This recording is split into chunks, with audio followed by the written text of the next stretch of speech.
So I remember sitting in a dark room, crying and thinking to myself, what do I do so this will not happen tomorrow? What am I doing wrong? Why am I so unlikable? This is a story of a young girl who was trying to fit in. I remember pre elementary school being great. And then I entered the elementary school, all excited with my new pencil box and my new books and notebooks freshly covered in crisp brown paper, which still crinkled at places. I made new friends, and before I knew, I was a part of a big group. Sounds great, right? But there was a problem. It was that I was always an outcast. You see, in India, parents make sure that their children go to an English school because it's important for a brighter future. But that doesn't mean that every child knows how to speak in English. I didn't.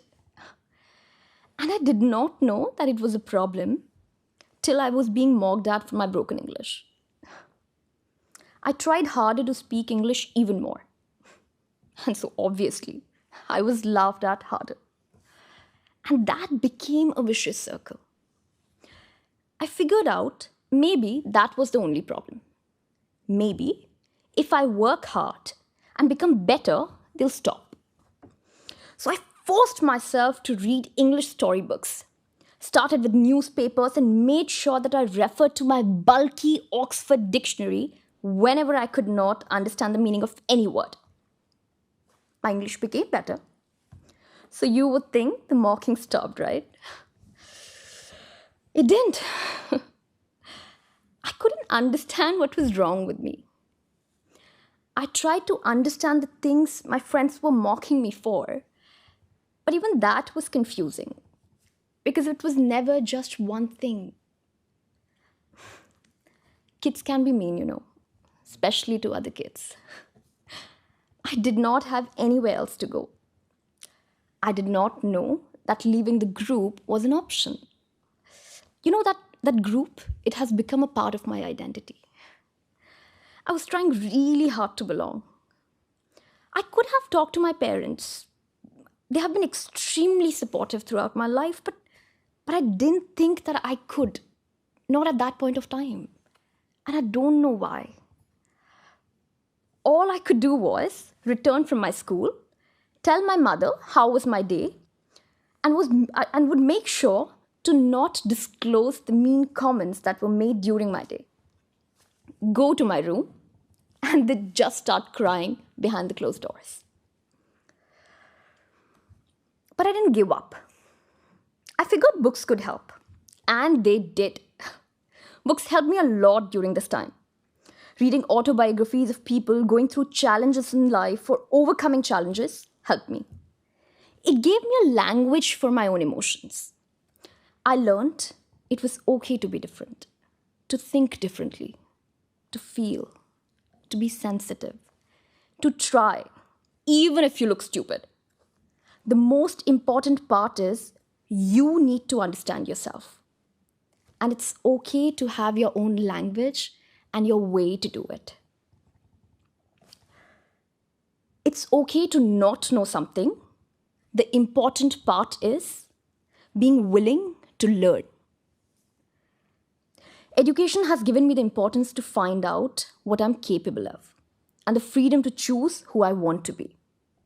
My formal education has taken me to places, made me meet people, and helped me experience life which I might not have been able to have otherwise.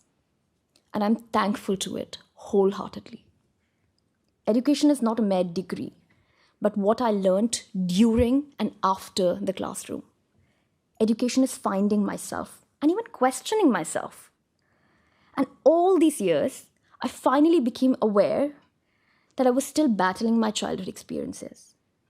I had not healed, and the pain of that little girl was still there, affecting me after all these years. My education has helped me inculcate the understanding and accepting the fact that I was bullied as a child. that it was not my fault and that I'm a good person with worth. It has also afforded me the empathy to understand that maybe my young friends at the time didn't know better. I'm still working on healing my inner child. The shame, the guilt, the fear it has left on me. I still live with the reminiscence of it. Childhood bullying can leave deep scars and recovery takes time. I always imagined bullying to be more physical, more visible. But now when I look back, it was more visceral. It was more emotional. I felt angry, but the fear of not being with my friends stopped me from leaving the group. I felt sad, so I cried, not being able to put my finger on the reason. But the worst part was the helplessness, the confusion, and not knowing why me. If any of you have gone through it, I'm sorry. I'm sorry that you had to go through it. I really am. And I wish I could tell you that this will not happen with anyone in future. But that should not be a reason for us to still try to change it for other children in the world, right? Today, I feel that my education has given me the confidence to try and find out who I am and what I'm capable of. I'm still on the journey to become better.